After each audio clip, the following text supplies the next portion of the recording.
I've already reported on the fact that Nissan debt is now rated junk. Junk. It's debt. Repayments are rising. And now banks don't want to lend to it. Well, this is just the start of a number of dominoes that will fall because there is no Japanese automotive company who is ready for disruption. There is none that are ready for the disruption that is happening right now. The numbers prove everything I'm saying. If you don't like numbers, well, this is not the right channel for you because I like to focus on stats here. And the stats say that the Japanese automakers don't make electric cars. They make a tiny percentage of them. They didn't take them seriously, but now Japan is realizing the error of their ways. It's realizing that its economy is about to be devastated. When I say about to, I don't mean this year. I mean within the next 5 to 8 years. And Japan is now saying, well, okay, Toyota, save us. Here's some money. We're going to pray that you can somehow drag yourself out of this incredibly terrible situation that you have put the entire automotive industry in. Now, when I say the entire automotive industry, I mean Toyota is the Japanese automotive industry.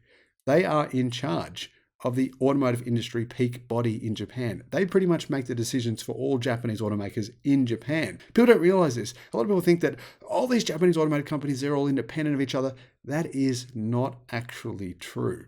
Hello, my friends. Welcome to the channel. It's great to see you. Thank you for tuning in. My name is Sam Evans. I'm the Electric Viking. And I've been sort of giving people an idea over the last 18 months about what is happening worldwide. EV disruption. We're hitting incredible disruption rates in Europe now, over 20% market penetration of EVs, and they continue to go up every single year. The US, you've just seen what's been happening, right? EV sales have doubled. In Australia, same story. New Zealand, same thing.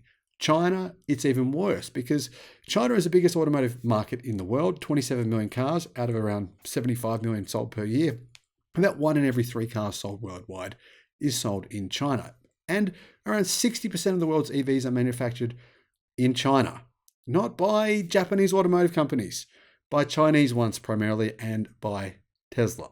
So what this means is that General Motors, Ford, and all Japanese automotive companies are losing market share, but the Japanese ones are losing it very quickly. And what is more alarming for them is that their 2 key markets, which are China and the US, are shrinking right in front of their eyes, shrinking at a rapid pace. We're right on that point where market disruption happens, right when Nokia was about to be disrupted by Apple, Samsung, and other brands. They didn't see it coming. Maybe they did. I don't know. This is the position right now that the Japanese automotive industry is in. And the Japanese government is finally going, whoa, okay. In China, our car companies are in trouble. For example, the Japanese automotive industry, their sales have declined on average by 44% in China this year. That is very, very scary because only 4 million cars are sold every year in Japan. 4 million versus 27 million in China. You can see how much more important the Chinese auto market is than the Japanese one. And now Japan is saying, well, Toyota, you got us into this mess. You can get us out. Did Toyota really get Japan into this mess? They did. They led the industry. They've been the president of the Japanese automotive industry. They have tentacles basically in politics in Japan. They control a lot of what happens in the politics in Japan. They are the biggest company in Japan. They also have more debt than any other company in Japan. In fact, they have more debt than any other company in the world. That's another story. However, Japanese government now is saying, we'll give you $1 billion. Please make batteries. Do it now, do it fast, and don't waste time like you have been for the last 10 years. That's what they're pretty much doing. Japan will give Toyota over 120 billion yen or $900 million to support the automaker's plan to invest in domestic production of lithium-ion batteries for its EVs. Japan isn't just doing this to give Toyota money because this is not really that much money. This is the Japanese government making it very clear publicly, worldwide, and to Toyota that the hydrogen plan, right, the plug-in hybrid plan, the hybrid plan, the internal combustion engine plan that they're still planning on. Only 1.2 million of their cars, or 1.3 million I think it is now, are going to be fully electric in 2030. That's only 13% of their current production, 13%. The world has already hit that percentage.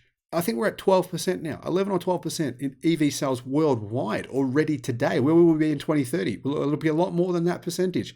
will be well over 60%. Some people think it'll be 100. I don't think it will be. It'll be closer to about 90%. If only 13% of Toyota's cars will be fully electric in 2030, what does that mean for them? It means they're screwed. Japan has finally done the sums, finally admitted that they don't dictate what happens. They don't dictate what people buy in China. They don't dictate what people buy in North America. They don't dictate what people buy in Europe. They thought they did. They don't. Toyota thought they did. They don't. Japanese government is saying, okay, we're going to give you this money. We're going to tell the media we're giving you this money to make EVs. We're going to make it very clear we want you to make EVs because otherwise our economy will be devastated. If Toyota goes down, which they could, if you've got $186 billion in debt and you can't pay your debts, what happens? So the Japanese government is saying, well, okay, you've got yourself in this terrible position. Please make electric cars. Stop being stubborn. Now, I know there's all this stuff being said about Toyota is now going into all in on EVs. Remember they brought out 24 different concept cars. Look at all of our EVs. Which one of them have they confirmed for production? It's been, 7-8 months since we saw all of those so-called future models. Not a single one has been confirmed for production. Not one. It's all excitement. Or the Toyota fans were like, wow, this is wonderful. Not one of them has been confirmed for production. Now, I've got to say, though, kudos to Toyota because they did just make a smart decision. They decided that Tesla's Gigacasting process was the only way to make a profitable electric car. And it took them about 4 years, how many years to get here? But anyhow, at least they finally arrived at this conclusion, which is a logical and smart conclusion to arrive at. Use Tesla's process. Okay, there's one car company in the world making a decent amount of profit selling EVs. Maybe we should do something that they're doing. Maybe there's a reason, a little secret here to how they're managing to do it. Well, one of them is Gigacasting. And so as a result, that's what Toyota will do.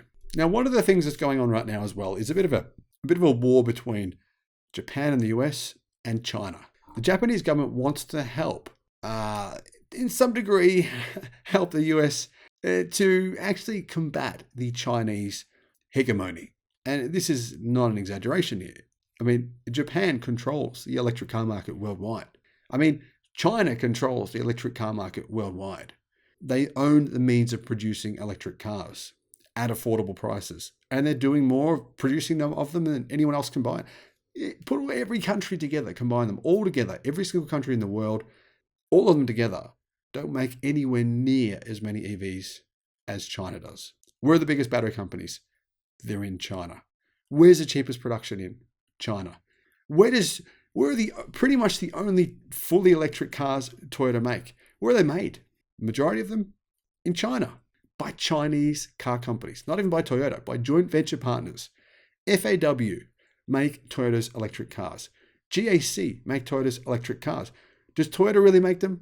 No. That's a concern for the Japanese government. That's a concern for the US government because the same thing applies to General Motors and Ford in China as well. Where do you think the batteries come from being used in all these EVs? Tesla, General Motors, etc. The ones that are made in China. They're all from Chinese battery companies.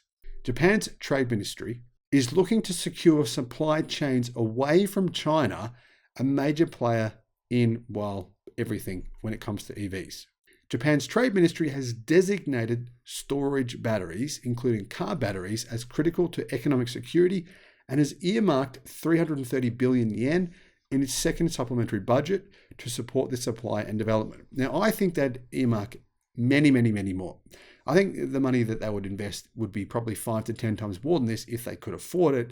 But Japan has more debt than any company in the history of mankind. So you've got this is like the worst scenario here. You've got the most indebted car company in history. Now, you might be saying Volkswagen is also, but that's not actually true because a lot of Volkswagen's debt is actually financial debt, basically bank debt. They're loaning to people and they have to pay them back. So actually, no, Toyota has significantly more debt than Volkswagen, a lot more debt, a lot more bad debt, put it that way. And then you've got the Japanese country as a whole. It has more debt per person than any country in history. And it's not like it's a close second race here. It's not like, it's a close race between the US and Japan. Japan is streaking ahead. It's miles off into the future when it comes to its debt. It doesn't have the money to bail out its automotive industry. If you think it does, well, you're going to have to tell me what's to stop Japan from becoming Zimbabwe? Hyperinflation in Zimbabwe. What did it do to the economy? It destroyed it. Argentina, same story. The same thing will happen in Japan if they simply continue to print billions and billions of dollars, which is what they've been doing now for the last 10 to 20 years. The government in Japan, though, intends to shoulder a third of capital expenditure and half of technological development. In Toyota's case, the total amount of the project to be subsidized is seen as reaching 330 billion yen. You know what? I don't think Toyota is going to go bankrupt before 2030, but they'll have more debt than they do today, and they'll be producing significantly less cars at less profit. That puts them right on the edge. Let me know your thoughts in the comments. Thank you for watching.